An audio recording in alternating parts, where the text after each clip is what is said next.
Good morning students, welcome to our YouTube channel Technocrat channel. इस channel में आपका स्वागत है और हम इस चैनल में आपको बताते हैं पढ़ाई से संबंधित नए नए वीडियो।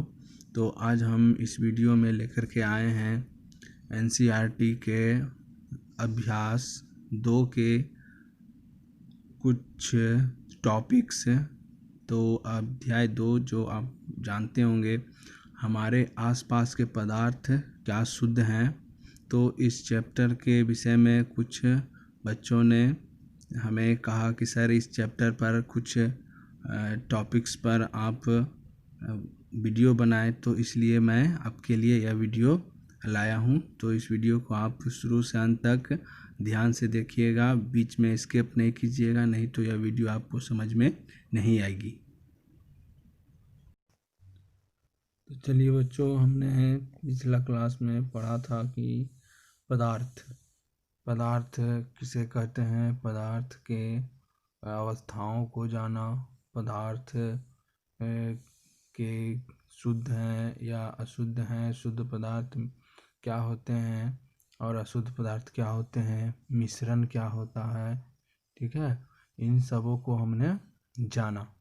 तो देखिए, आज हम लोग जानेंगे विलयन।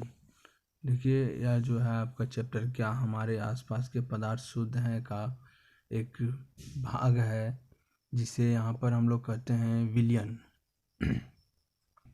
विलयन किसे कहते हैं? तो विलयन 2 या 2 से अधिक पदार्थों का समांगी मिश्रण होता है, जैसे कि नींबू जल, सोडा जल आदि विलयन के उदाहरण हैं।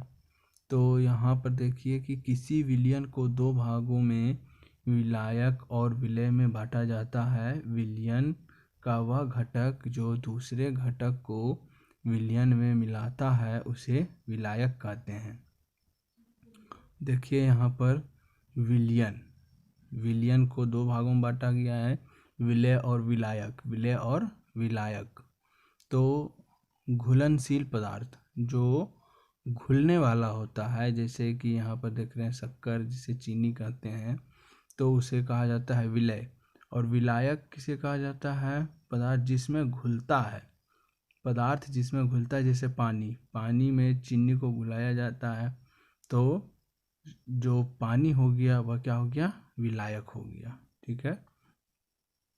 अब देखिए यहाँ पर विलयन के प्रकार देखिए, हम बता रहे थे आपको वास्तविक विलयन, कोलाइडल विलयन और निलंबन, ठीक है। तो यह देखिए, आपको यहाँ पर तीनों में जब हम अंतर समझेंगे तो हमें विलयन का जो तीनों रूप है उसके बारे में हम अच्छी तरह से समझ पाएंगे। तो पहला देखिए, आपका यहाँ पे दिया हुआ है, विलेय कण आकार में बहुत छोटे होते हैं। वास्तविक विलयन में क्या होता है कि विलेय के कण जो है बहुत छोटे होते हैं, मतलब कि आपका 10⁻⁻⁹, जिसको हम लोग नैनोमीटर कहते हैं, ठीक है। 10⁻⁻6 होता है तो उसको माइक्रोमीटर कहते हैं। यहाँ पर आप देख सकते हैं कि 10⁻⁻9 है तो इसको नैनोमीटर कहते हैं, मतलब कि अत्यंत छोटा होता है, माइक्रोमीटर से भी छोटा होता है नैनोमीटर। और कोलाइडल क्या होता है? कोलाइडल विलायक में कण का आकार वास्तविक से बड़ा किंतु निलंबन से छोटा होता है। उसी तरह से आप निलंबन आप देख सकते हैं, निलंबन के कणों का आकार बड़ा होता है। तो कितना बड़ा होता है? तो 10⁻⁻6 मीटर, मतलब कि माइक्रोमीटर होता है, ठीक है। जो निलंबन की जो कण होते हैं वो क्या होते हैं? माइक्रोमीटर में होते हैं। अब दूसरा पॉइंट देखिए कि विलेय कण नंगी आंखों द्वारा नहीं देखे जा सकते। कणों को नंगी आंखों से नहीं देख सकते, है ना। विलेय कण नंगी आंखों द्वारा नहीं देखे जा सकते, जबकि कोलाइडल के विलयन को नंगी आंखों से नहीं देख सकते, परंतु सूक्ष्मदर्शी द्वारा देख सकते हैं।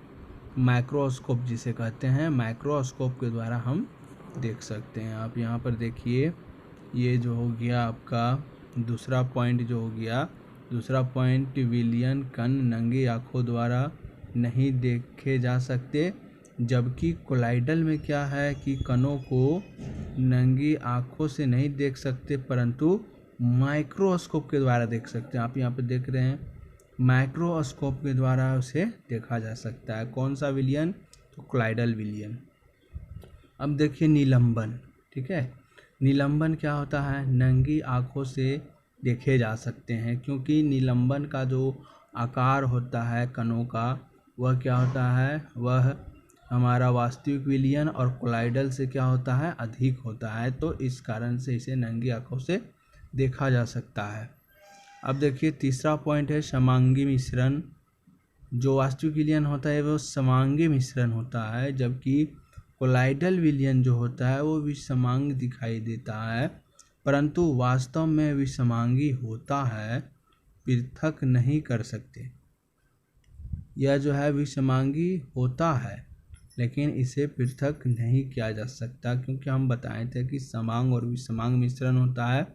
तो समांग मिश्रण में क्या किया जाता है कि हम कणों को पृथक कर सकते हैं अपने हाथों के द्वारा, परंतु यह जो है कोलाइडल, उसे हम पृथक नहीं कर सकते। फिर उसी तरह से यहाँ पर देखिए जो सस्पेंशन है, निलंबन है, वह क्या है? एक विषमांगी मिश्रण है। फिर देखिए यहाँ पर छानन विधि द्वारा इसके कण पृथक नहीं कर सकते, मतलब वास्तविक विलियन जो होता है उसे छानन विधि द्वारा कण को हटा नहीं सकते, परंतु कोलाइडल में पृथक नहीं कर सकते हैं। इसमें भी क्या कर सकते हैं? कोलाइडल विलियन को भी हम पृथक नहीं कर सकते हैं छान करके, जबकि सस्पेंशन जो है छानन विधि द्वारा पृथक कर सकते हैं, जबकि जो आपका निलंबन होता है उसे छानन विधि द्वारा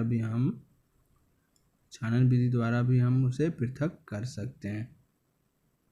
अब देखिए पांचवा, जो वास्तविक विलियन होता है वो पारदर्शी होता है और कोलाइडल अपारदर्शी होता है, जबकि जो निलंबन होता है वो पारभासी होता है। निलंबन क्या होता है? पारभासी होता है। मतलब कि पारभासी का मतलब यह हुआ कि उसके द्वारा प्रकाश के कण जा सकते हैं, पर हम उसके आर पर देख नहीं सकते, उसके आर पर हमें सही वस्तुएं जो है वह दिखाई नहीं दे सकती। फिर देखिए आपका छठा पॉइंट है, स्थिर विलियन रखने पर कण नीचे बैठ जाते हैं। वास्तविक विलियन को जब हम अस्थिर छोड़ देंगे तो वह क्या करते हैं? वह कण नीचे बैठ जाते हैं, जबकि अस्थाई विलियन जो है वह क्या होता है कि नहीं बैठता। अब देखिए उसी तरह से फिर आपका जो निलंबन होता है, निलंबन अस्थाई विलियन विलय कण नीचे बैठ जाते हैं। इसी तरह से देखिए टिंडल प्रभाव नहीं दिखाते हैं। आप देख सकते हैं टिंडल प्रभाव नहीं दिखाते हैं, मतलब कि जो वास्तविक विलियन होते हैं वो टिंडल प्रभाव नहीं दिखाते हैं, जबकि जो कोलाइडल होते हैं वो टिंडल प्रभाव दिखाते हैं। और टिंडल प्रभाव यहाँ पे देख सकते हैं, निलंबन में टिंडल प्रभाव दिखाई व नहीं दिखाई दोनों अवस्था हो सकती है। मतलब कि जो निलंबन होता है, निलंबन में टिंडल प्रभाव दिखाई भी दे सकता है और नहीं भी दिखाई दे सकता है। टिंडल प्रभाव क्या होता है? तो टिंडल प्रभाव में होता है क्या है कि जब कोई प्रकाश उस विलियन से गुजरती है तो उस विलियन के द्वारा प्रकाश को फैला दिया जाता है, प्रकाश स्कैटरिंग हो जाता है, तो इसे ही हम लोग क्या कहते हैं? टिंडल प्रभाव कहते हैं। तो इस कारण से यहाँ पे हम देख रहे हैं कि टिंडल प्रभाव जो है वह वास्तविक विलियन में नहीं दिखाई पड़ता है, जबकि कोलाइडल में दिखाई देता है, जबकि निलंबन में दिखाई भी दे सकता है या तो नहीं भी दिखाई दे सकता है। फिर 8 में देखिए, विलयन के कण छन्ना कागज में से पार निकल जाते हैं। वास्तविक विलयन जो होता है उसके कण छन्ना कागज में से पार निकल जाते हैं, मतलब फिल्टर पेपर जो होता है, फिल्टर पेपर के द्वारा वह पार निकल सकता है। जबकि यहाँ निलंबन के कण छन्ना कागज में से पार नहीं निकल सकते। और यहाँ पे देख सकते हैं, जबकि निलंबन में कोलाइडो में कण छन्ना कागज में से गुजर जाते हैं। अब देखिए उदाहरण, पानी में चीनी वास्तविक विलयन का उदाहरण है। मतलब कि पानी और चीनी को जब मिला दिया जाता है तो जो विलयन तैयार होता है वह वास्तविक विलयन का उदाहरण है। जबकि दूध और रक्त जो होता है वह क्या है? दूध और रक्त कोलाइडल का उदाहरण है। दूध और रक्त क्या होता है? कोलाइडल का उदाहरण है। जबकि रेत और बालू पानी में जो होते हैं उसे हम लोग क्या कहते हैं? यह आपका निलंबन कहलाता है। क्या कहलाता है? निलंबन कहलाता है। तो इस तरह से आप समझ सकते हैं कि वास्तविक विलयन क्या होता है, कोलाइडल विलयन क्या होता है और निलंबन क्या होता है।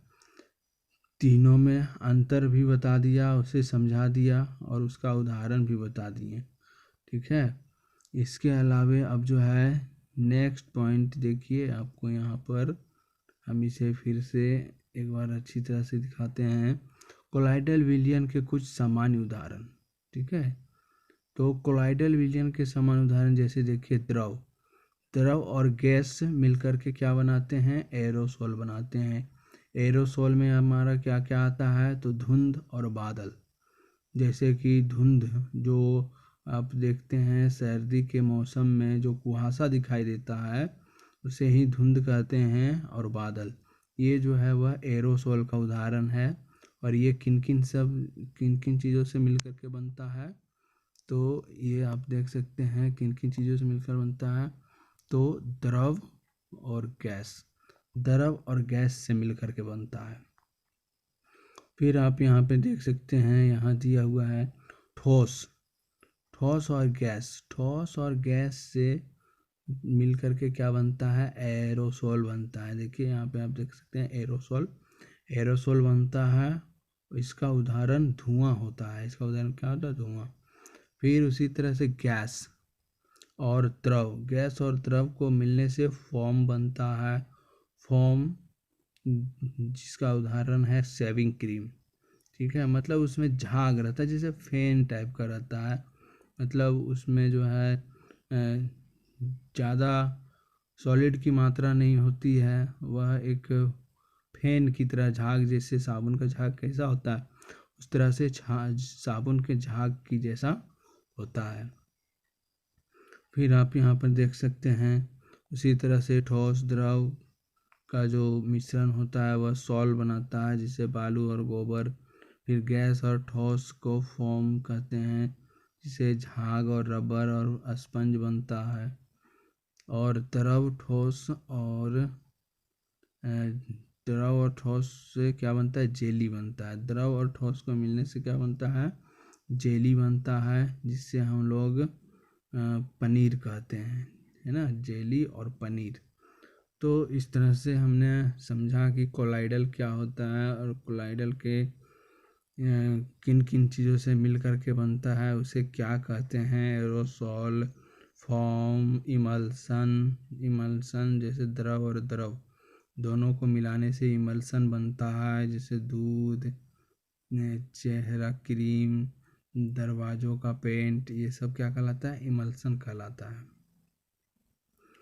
ठीक है। तो बच्चों यह तो समझ में आ गई होगी कि कोलाइडल विलयन के कुछ सामान्य उदाहरण किस तरह से हम इसको समझ सकते हैं। तो हमने इसे समझाया। अब देखिए यहाँ पर हम देखते हैं कि गैसों में गैस कोलाइडल विलयन नहीं है, यह मिश्रण है, विलयन की सांद्रता है। तो विलयन के द्रव्यमान प्रतिशत, विलयन के द्रव्यमान प्रतिशत द्वारा द्रव्यमान ज्ञात करना। तो देखिए इसका जो है फॉर्मूला हम बताए थे और फिर एक बार बता रहे हैं कि विलयन के द्रव्यमान प्रतिशतता द्वारा द्रव्यमान बराबर विलय का द्रव्यमान बटा विलयन का द्रव्यमान, विलय का द्रव्यमान बटा विलयन का द्रव्यमान गुने 100 होता है। विलय का द्रव्यमान बटा विलयन का द्रव्यमान गुने 100 होता है। फिर विलयन के आयतन प्रतिशत द्वारा द्रव्यमान, तो आयतन प्रतिशत द्वारा क्या होगा, विलय का द्रव्यमान और बटा विलयन का आयतन। विलय का द्रव्यमान बटा क्या होता है, विलयन का आयतन, जिसका उदाहरण भी हमने बताया था पिछला क्लास में। तो आप अगर ऑनलाइन क्लास किए होंगे मेरा, तो आप उसमें देखे होंगे कि मैंने किस तरह से विलयन के द्रव्यमान प्रतिशत को ज्ञात किया था, विलय की मात्रा और विलयन की मात्रा हमने निकाला था और उसका प्रतिशत भी ज्ञात किया था। ठीक है, तो इस तरह से जो है हम अच्छी तरह से समझ गए होंगे कि किस तरह से विलयन क्या होता है, विलयन क्या होता है, विलयन के कितने प्रकार हैं, और विलयन में वास्तविक विलयन क्या होता है, कोलाइडल क्या होता है और निलंबन क्या होता है।